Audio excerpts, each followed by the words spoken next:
Okay, welcome back. This was listing 3.4, and in this one we did an active high 2 to 4 decoder. And then we did a simulation on that, a test bench, to run through all the possible values. Well, let's do some stuff here. When we look at our test bench file, we disabled it, and then we went through all the possible values of the control input. Alright, now let's see right here, we enabled it, and then we went through all the possible values of the control input. Well, if you've got a lot of control inputs, that could be kind of a lot of lines of code you got to write. So we could probably optimize this a little bit better, and let's actually do that. Let's do something like this. Let's put a for loop in there. So in our test bench file, let's say for I in 0 to, and let's see, 2 bits can go from 0 to 3, right? So we'll go from 0 to 3 loop, and then we'll have in loop. And then in the body of the loop, let's see, let's set our test bench A control equal to, and we're going to have to typecast it to standard logic vector. And what I can do is I can use the to unsigned to convert I to a 2-bit quantity. Alright, yeah, there you go. So I think that is equivalent to me assigning all these values, because I'm going to basically go from 0 to 3, and I'm going to represent 0 to 3 in a 2-bit quantity, which would be 0, 0, 0, 1, 1, 0, and 1, 1. And let's see, what I can do is I can copy this statement, Control C, and I can put it there. Okay, so I change it and then I wait. So really what I've basically done is I've gotten rid of all this stuff here. So let's just comment that out. Let's highlight it. And let's comment it lines so it's not in there, and now we're going to disable it, and then we're going to run it over a for loop. Okay, well, let's do the same thing down here. Let's enable it. Let's use that same for loop after we enable it, put it in here, okay, and we'll uncomment, or we'll comment out this brute force stuff. Okay, lines. Now let's save it. And let's see if we get the exact same thing, because all I really did was take this brute force approach and kind of replace it with a little bit more intelligent for loop. Okay. So make sure everything is saved up here. Check on, click on the component. Let's go back and double check the syntax, even though we haven't changed anything. Select on the decoder. Let's check the syntax there, since I did. Oh, I got some errors here, so that's going to be interesting. Let's debug this. So if I click on the link here, it takes me to where it thinks the error is. Little yellow arrowhead, and it says standard logic to unsigned, and I kind of see that down here, to unsigned. Well, it doesn't know what to unsigned is, because to unsigned is in a package, in a library. Which package, which library? Well, when you stubbed out a test bench file, it kind of stubbed out this statement for you, but it had it commented out.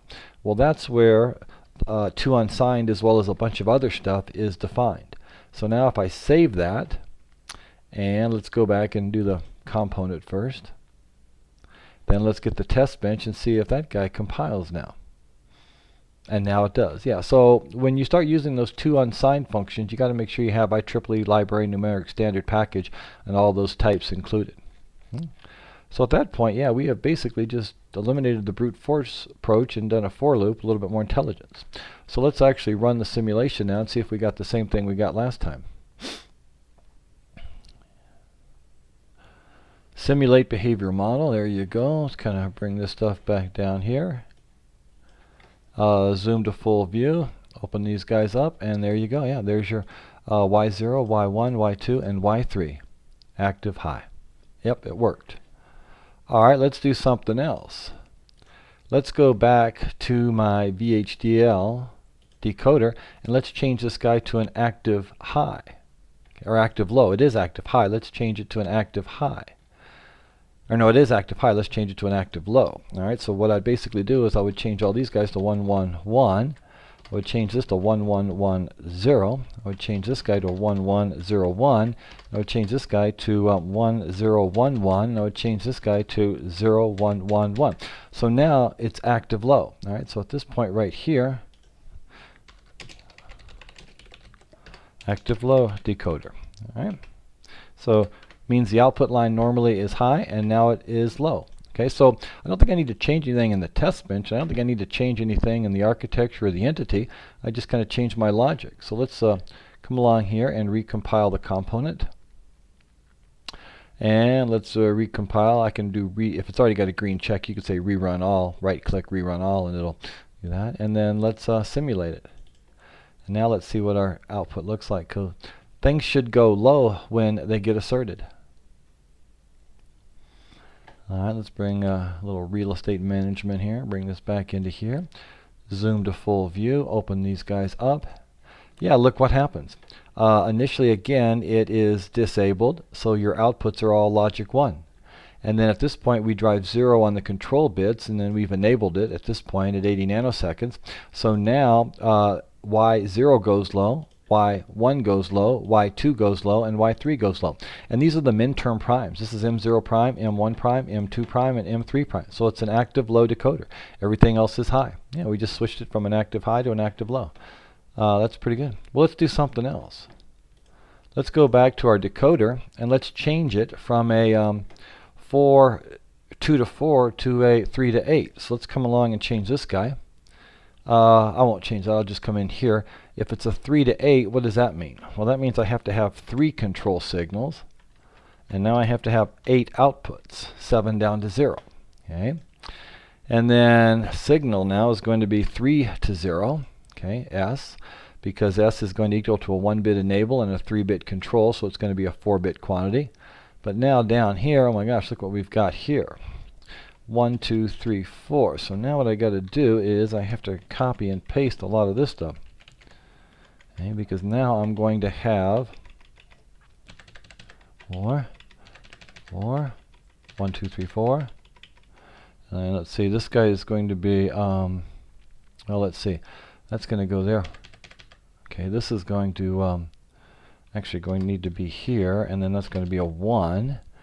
And then let's see, what are we going to get here? We're going to have a 0 here, 1, 1, 1, 1 there, and then take that out and pad with 1s, and then move this guy down to there, pad with 1s, and then pad with 1s there. So yeah, so those are the possibilities of a 3 to 8 active low decoder.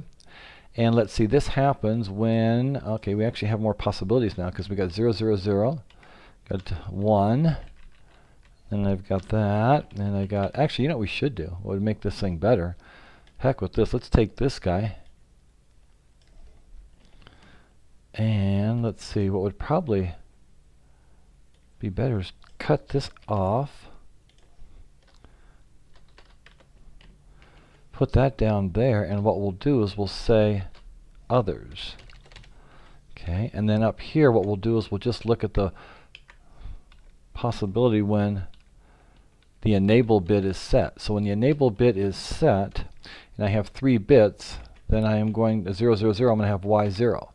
Here the enable bit is set and I've got 1, enable bit is set, I've got 2, enable bit is set and I have 3, enable bit is set and I have 4, enable bit is set and I have 5, enable bit is set and I have 6. Okay, now I need down here, enable bit is set and I have 7. And then that needs to be a comma. So yeah, so that way I don't have all those other possibilities. So all I'm really doing is saying the enable bit is set, and I've got 0, 1, 2, 3, 4, 5, 6, 7. But if anything else happens, which basically means enable is equal to 0, then we don't do anything. We just leave all 1s. So I think at that point right there, we're good. Let's compile this guy. Now we do need to modify our test bench. If we go back to our test bench, remember test bench A is connected to A, and A now went from a 2-bit to a 3-bit quantity. Enable is still 1, and TBY, which is connected to Y, went to an 8-bit quantity. And then down here in the instantiation, I don't need to change anything. And I can modify my for loop. Now see, if I didn't do the for loop, I'd have to copy and paste a whole bunch of crap, wouldn't I? Let's get rid of all that. And then let's come up to here, and now what's I going to do? I is going to go from 0 to 7. Okay? Going to go from 0 to 7. But when I convert I, I'm going to convert it to a 3-bit quantity. And then down here, a 3-bit quantity, and I'm going to use that for TBA. And now I should loop through all the possibilities of a 3 to 8 active low decoder. All right, let's check everything. The test bench, check syntax on that. And simulate, make sure test bench is selected. Simulate behavioral model.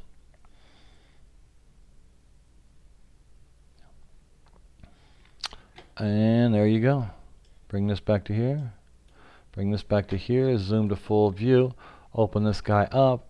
And look what you've got. Yeah, there's Y0, Y1, Y2, Y3, Y4, Y5, Y6, and Y7 as we count through. Here you've got 0, 0, 0, 0, 0, 1, 0, 1, 0, 2, 3, 4, 5, 6, and 1, 1, 1, which is 7. And there you go. There you got your output. And in the first part of this problem here, the enable was low, so all the outputs were high. And there you go. You've got your active low 3 to 8 decoder. All right. So we can kind of modify this guy up and do all kinds of neat things. All right, I'm going to stop there.